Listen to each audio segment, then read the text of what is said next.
I've had countless failures. Everything I've done has failed. And that's the beauty of it. I mean, I don't think you know how something works until you break it.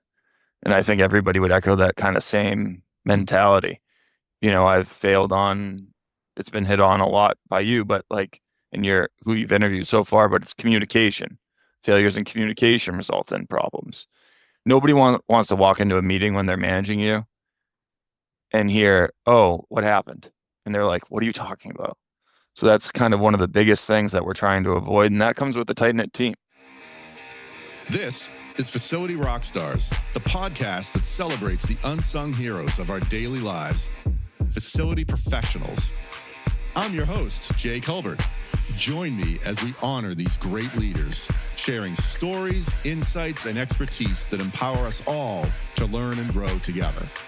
Facility Rockstars is sponsored by Coludus, operating the way you operate in order to make your life easier.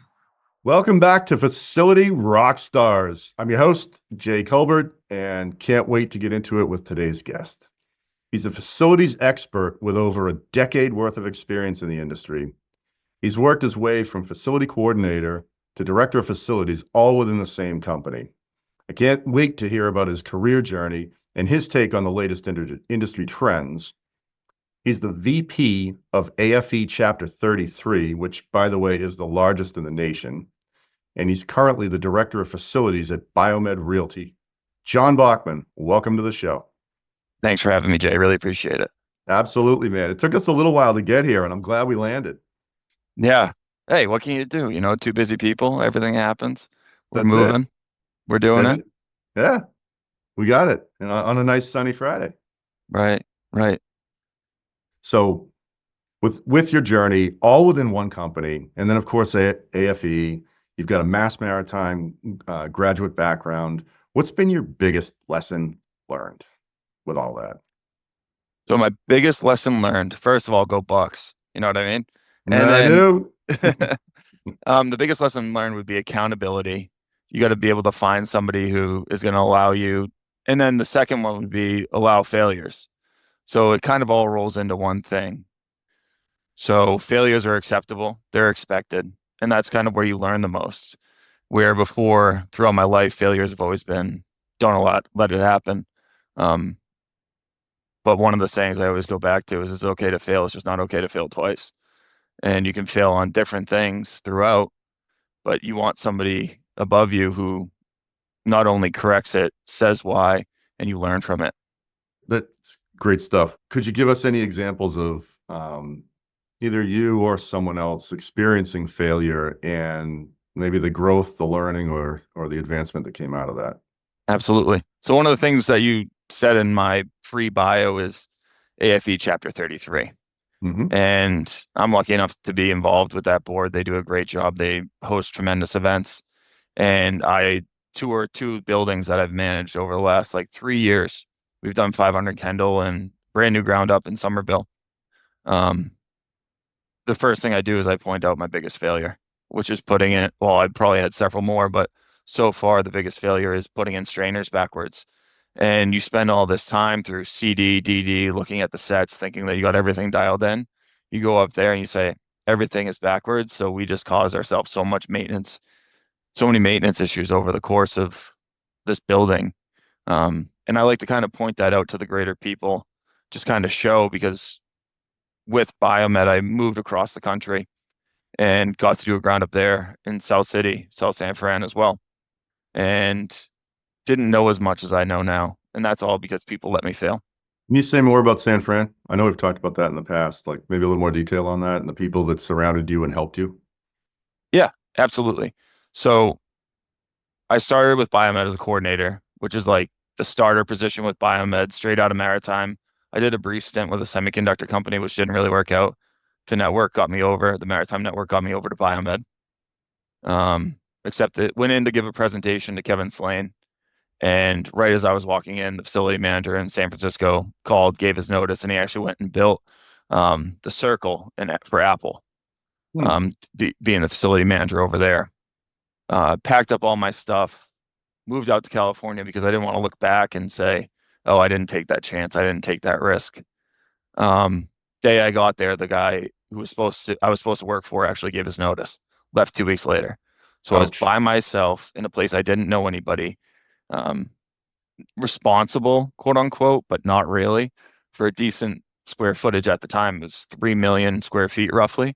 They've Mm. bumped up to probably 6 million square feet out there. Um, and with the help of Kevin from the East Coast, Paul, who just retired on the West Coast, they brought in this guy, Jim Sauger, who really helped me grow from a people perspective, working with people as a younger in my career, graduate. I didn't really understand that people didn't know or people didn't act the same way that I expected everybody to act. I expected everybody to want more. How can you be okay Mhm. with this? And I was sat down and explained that just because you have XYZ doesn't mean that everybody else wants that. It was pretty interesting. It was really good growth. And I got to do a ground up. And from some people's point of view, it was probably a great success. And Mm. the building came out fantastic. But um, I learned how to do all sorts of different things, the major problems, what to look out for manufacturers, what to look out for in specs. And I got to bring all that back when I moved back about 4 years ago. Good for you, man. So that was your first ground up, like you said, right? Mhm. Yep. Have you done a ground up back here in Mass? Yeah. Yeah. So we just completed 485,000 square feet in Somerville, right next to the Home Depot. Mm-hmm. Fascinating project. We did it with JMA, Limbach. AHA was the design on the mechanical side, and Perkins and Will was the architect. Um, and I had Brendan when I moved back, and we both know Brendan Greco. Mm-hmm. Um, Of course. so Brendan was like the perfect sounding board for me, allowing me to run, but correcting when I was wrong, which was great. Digging into the specs, and even on that job, I made mistakes. So Mm-hmm. one, there's not very much ground up. I know that the cranes are all over the place, but as a FM getting in on DD, that doesn't happen all over the place. Usually you're brought in at the end, like here, maintain it. I got to kind of be part from laying the pipe to completion, commissioning, whole shoot and match, which was awesome. Good for you. Yeah. Now, when you said Brendan would point out when he'd allow you to run and then correct you if you were wrong, like what? How did that go? Like, how would he do that? He's gonna love that we're talking about him. Yeah, yeah, he will. And that goes back to accountability. He'd let me fail, you know. Okay. You had Pete Damiano on here. I worked for Peter when I Mm-hmm. first started. He'd let me fail. And then he'd be like, hey, they'd pull me aside after the fact, not public embarrassment, and say, Mm-hmm. have you thought about it this way? There's always more to it. And that's the Right. one thing that, I've really learned through Biomed. Just because you get to the solution, and there's multiple ways to get there, there's other people's definition of completion. I guess Mm. not really. It either is or it isn't, but yeah. Awesome. That building is really good looking. How many floors is that? So, so that's 12 with 3 penthouses. Ed McDonald from Biomed was the development rep. They put in a giant green roofing overlooking Boston. It's beautiful. Um, but with that came pushing the penthouse. So then you're redesigning, figuring out where you're going to lay out the chillers. How do you replace a chiller? How do you replace a cooling Mm. tower? Mm-hmm. It's right there on the corner of Middlesex. And then we actually did a ground up garage right next to it, which I'd never been part of, but seeing that thing put together was unbelievable. Beautiful. Yeah. Hey, I'm going to stick on the failure thing because this is a really we haven't dug in on the show as much as we have today. So I want to stick with it. And I think there's a quote here that I heard you say before: "Failure is okay, but continued failure is not." I don't know if that's a maritime thing, a biomed. Can you talk about that a little bit? I don't know that it's a maritime thing, but they also don't accept really failure over Mm-hmm. and over again because it shows lack of caring. It shows lack of Mm. hard work, in my opinion. And you have to be able to work hard to fail too. Like you have Mm-hmm. to get there somehow. Um, for me, I've had countless failures. Everything I've done has failed. And that's the beauty of it. I mean, I don't think you know how something works until you break it. And I think everybody would echo that kind of same mentality. There's been so many guys before me, and there's so many lessons learned. And even still, you run into new issues. The one where, the standard one, freeze stat trips, exhaust keeps running. You suck the building negative. You freeze every you freeze every single sprinkler head. And then you're standing there like, how did this happen again? So it's things like that. Like, who commissioned this? Who was the facility manager at the time? What are we doing? Um, I've failed on, it's been hit on a lot by you, but like in your who you've interviewed so far, but it's communication. Failures in communication result in problems. Nobody wants to walk into a meeting when they're managing you and hear, oh, what happened? And they're like, what are you talking about? So that's kind of one of the biggest things that we're trying to avoid. And that comes with a tight-knit team. And I've been lucky with Biomed. We've had a great team and people have came and gone, but still the same kind of core values of trust, communication, and you show up and you're responsible. So Sure. yeah. Good stuff. I want to get back to communication in 1 second. And something we haven't talked about that's coming to mind right now is training. So when a failure occurs, how do you get the knowledge or train up to not allow that to happen again or avoid that in the future? And what does Biomed do for training, or what have you experienced, or what would your advice be? Oh, our trainings. Again, I've only been at Biomed, right? So Mm-hmm. people who are listening to this have been like, oh, he's only been at Biomed. But our training's fantastic. So we kind of break down a building. So we'll start outside, facade roof, and then work your way inside. All the equipment on the roof, work into the penthouses, work your way out, and then we break it up into segments: hot water, chill water, air handler. And training wise, from specifically the hard skills, which are chiller goes down, did you lose condenser water flow? Condenser water pumps pulling, whatever, but you're not getting flow. Well, you probably broke the coupling. Um, so yeah, kind of from like a training perspective on the facility side specifically, we've done a really good job. The other thing that we just did was a leadership training, which was fantastic. It was led out by a group, a professional that Biomed hired, Brittany, and she brought us in. It was a collection of directors and senior directors, and we all got in a room and we sat there until somebody would talk. So you're kind of learning that, and we did disc and what kind of disc style you are in terms of communication, tying back into communication. So it's so fascinating that not everybody communicates and sees things the way that you do. Where at Maritime, most of the product is similar. It's data and it's direct. Mm-hmm. Let's talk about disc for a sec. I'm not sure everyone listening might know what that is. They may not. I'm very familiar. Okay. I'm a DI or an ID, Okay. and but I believe that's truly critical. And like what you're talking about, like who are you speaking with, and how do you relate to that person? Because if they're a Mhm. data-driven person and you're telling a story, you might lose them right away. But what was your learning or experience with the disc process? For those that know me, know that I'm a serial skeptic. So there's certain things I believe in and certain things that, it's like taking a horse to water. So that's four quadrants and then it breaks down. We went all the way through it, like how close you are to the center. Nothing's good and nothing's bad, which took a little while for me to understand because either Mhm. it's good or it's bad, black or white. I'm a DC. Um, so we did this great training where most of the companies actually gone through it and we go into teams and how each team communicates and how that works better in the future. You have some people who just, love data. Some of the people that I work with are just give me the data. That's all I'm going to look at. Where Right. give me the answer or give me the question.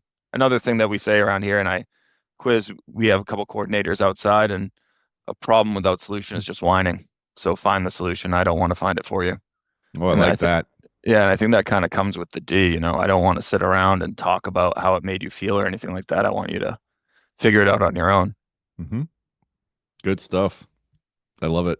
Well, let's jump back to communication for a sec because Yeah. you said it's a big thing. I mean, it's critical in any environment, any company, any unit, any team, right?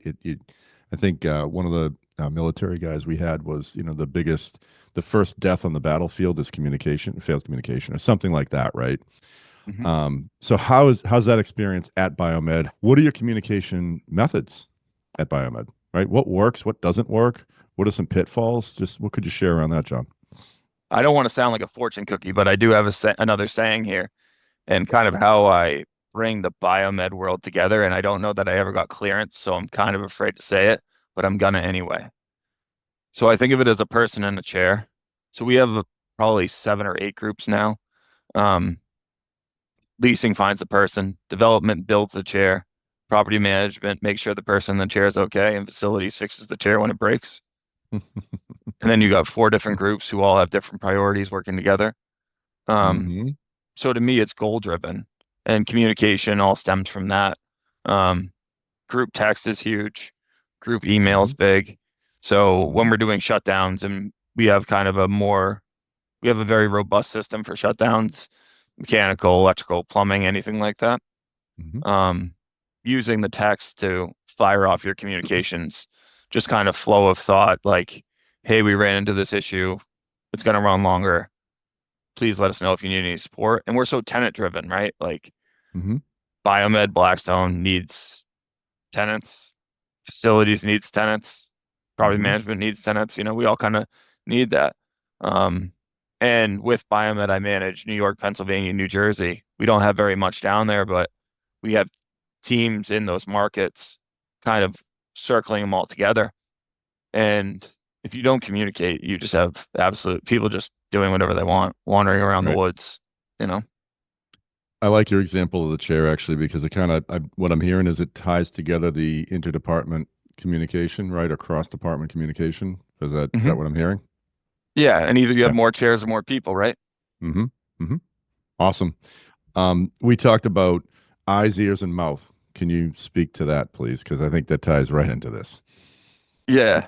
So like I was saying, I've been with Biomed my whole career, but I started out in New York with the semiconductors, and one of the kids that I lived with looks me right in the face. I was, again, young, um, eating tuna fish wraps, and he goes, "Hey, when you're in that control room, you got 2 eyes, 2 ears, and 1 mouth.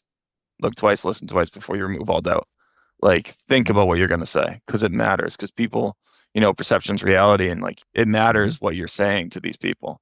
It matters how you're communicating, how you carry yourself, and that's another thing that kind of goes into communication. If you have that grumpy face, which I tend to have just because of how I was born, um, people always think you're miserable and unapproachable. Where I don't want anybody to feel that way. It's just how I come across. So, hey, let's talk about that, right? So, if someone sees that, feels that, thinks that, maybe not feels it, but so how have you overcome that? So, if people are perceiving that from you, how do you overcome that? How have you worked with that over time? I'm working on that. That's Okay. one of the things that I think is going to be, you know, I'm a big believer in, you show up to work and you prove that you care. Um, but that's the one thing that I've always struggled with. And I don't really know what the answer is. And I think the beauty of it is there isn't one, because if there was, I would have done it already. Mm-hmm. Um, Kind of show that you're caring and show that you're vulnerable and, want people to grow. Things like that. Well, I'll tell you, I didn't feel that at all from you, John, in our multiple interactions. And yeah, hey, let me throw this at you. Maybe it's a gift. It's all perspective, right? It So, is. um, yeah. So good. Maybe we'll come back to that.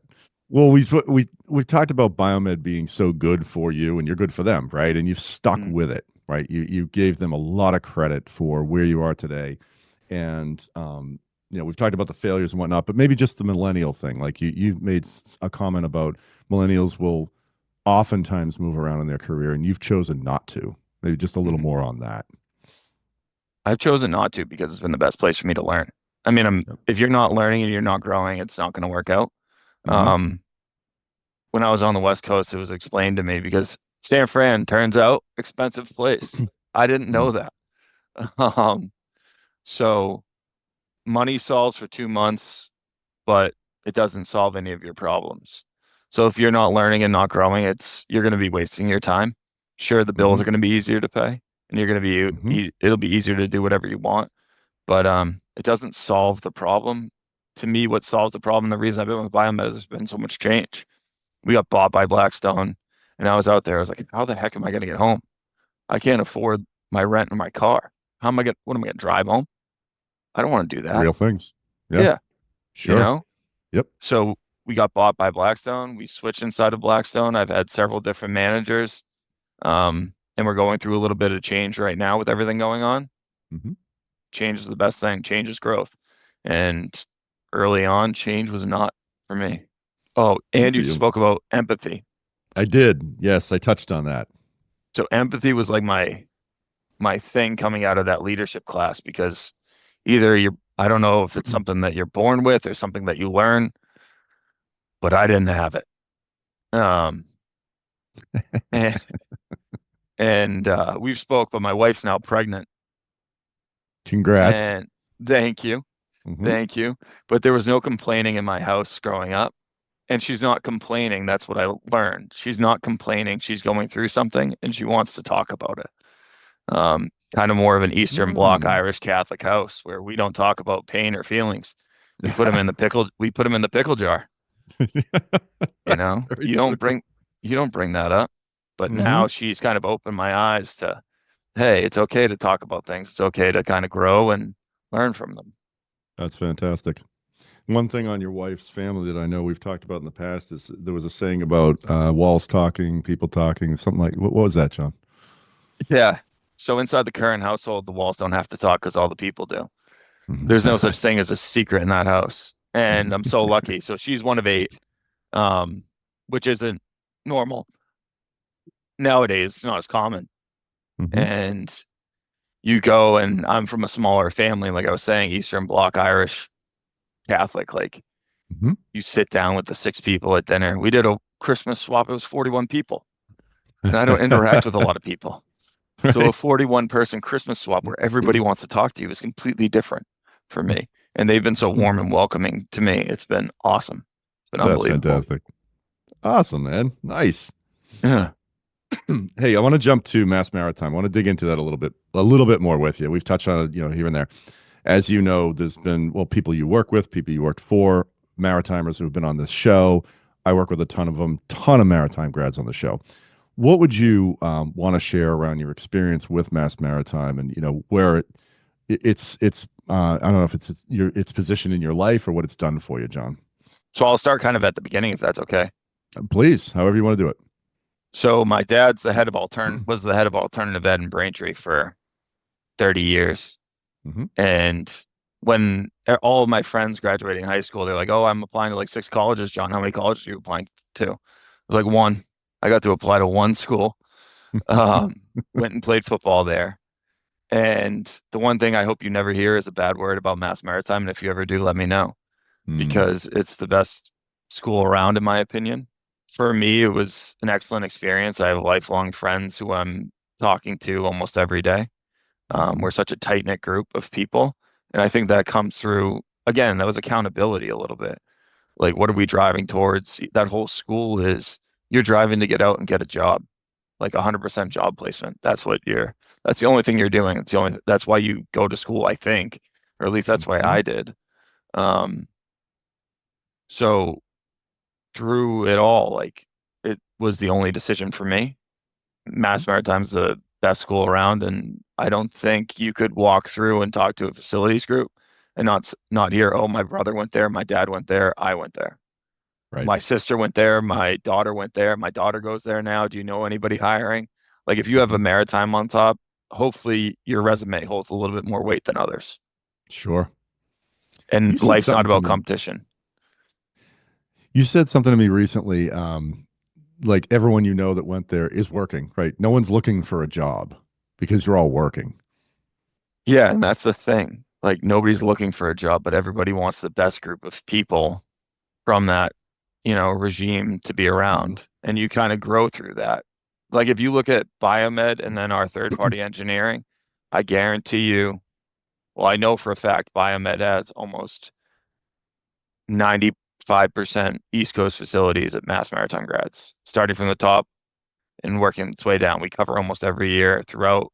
This person's came and went. And then even on our CW side, which is our third party engineering for one of the portfolios, I have buildings in maritime leadership from the top down. And I'm Mm. so lucky to have them. You kind of know what you get. And with that comes, how are you going to get challenged by different people's ideas, which are important. Hmm. I'm not going after any other school. It's just where I went and what I believe in. I like what you just said too. I think Pete may have mentioned that too. You know what you're going to get. Like when you're looking at a maritime grad, you're looking to hire that person. I think it was Pete that said what you just shared. You know what you're going to get out of that person. Hmm.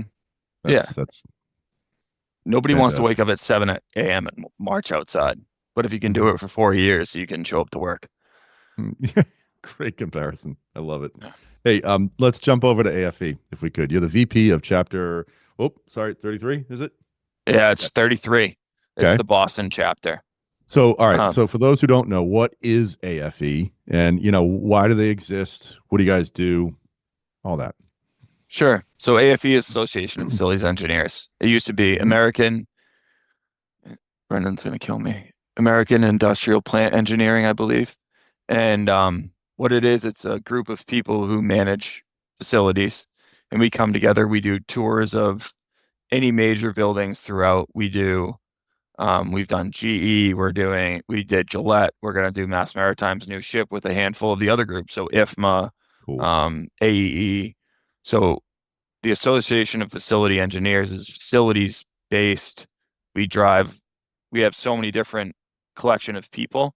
And basically what we do is one Wednesday a month, we all get together, discuss, where we're going to do tours, how's the chapter doing. And then we do a giant golf tournament in June where we take all the Nice. money. And basically what we do, and it's open to anybody who's graduated from college with an engineering degree or an engineering background, we give away scholarship money and try to Mm. keep those kids at that school. They have to submit something online, and we have a scholarship committee, and they review students that are, one, capable, and two, want to drive to it. And it's not only those Mhm. schools, it's also the Ben Franklin Institute, it's the handful of other trade schools. So we kind of try to get everybody involved. That's great, man. That's great. So, if someone listening today wanted to get in touch with or be a member of AFE, what are the steps where would they go? Would they go online? They contact you? What would they do? Sure. So you can either become a member. So AFE chapter33.org. And I'm only giving the chapter 33. I'm just kidding. AFE.org as well. You can join the national. That's one option. The second option is the 23rd of January. We're doing a tour of Cox. So we're going to go through Cambridge Port and check out all their equipment. We actually Mhm. just put EAHUs and AHUs from Cox up on the building at AIP. So we do a really good collection. You can come to a meeting. You have to pay a little bit of money, but it's a great network. We all kind of get together. The first half of it is, we're getting down into the tour, seeing what other people are doing, trying to get in on what other people ideas. And then the second half, we go out, and we have dinner and kind of talk the whole time. It's a really good Great. culmination of people. Fantastic. So, Yeah. AFE33.org. Is that what you said? AFE chapter33.org. Chapter 33. Awesome. We've covered a ton. We've learned a lot from you, John. And I know you've already touched on some of your personal life and whatnot, but what more can we learn about you, right? Like, bring us back a little bit. Sure.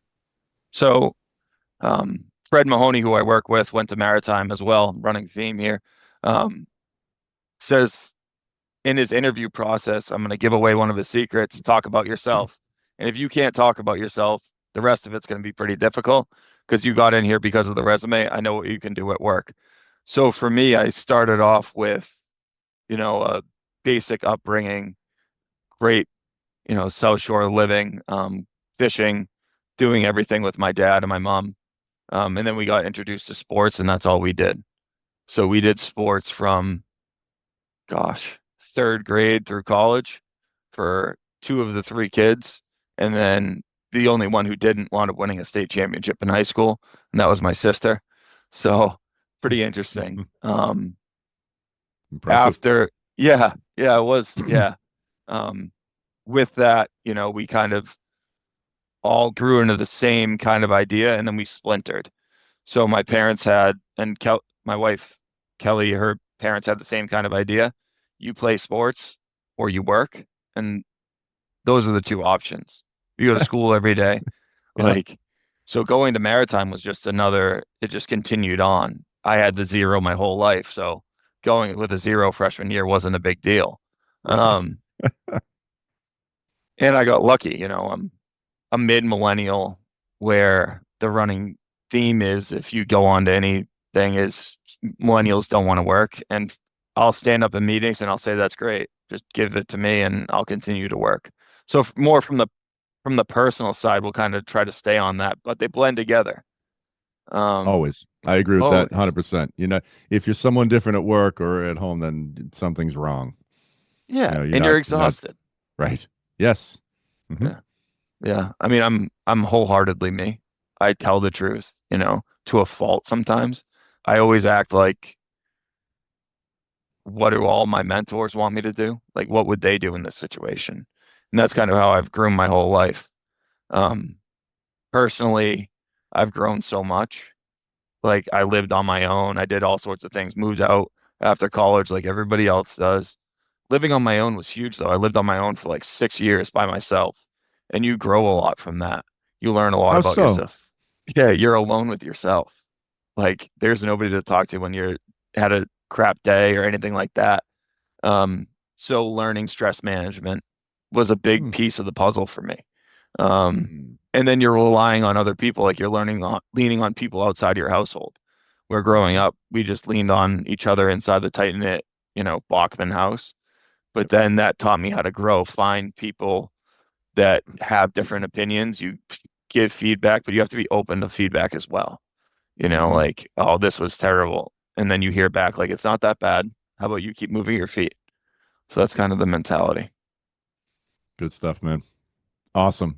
John, I think this is the sixth time we've talked. I've enjoyed every minute of every discussion. I can't thank you enough for coming on the show, investing your time, and quite frankly, being so open and honest about yourself and your journey. Like, really appreciate it, man.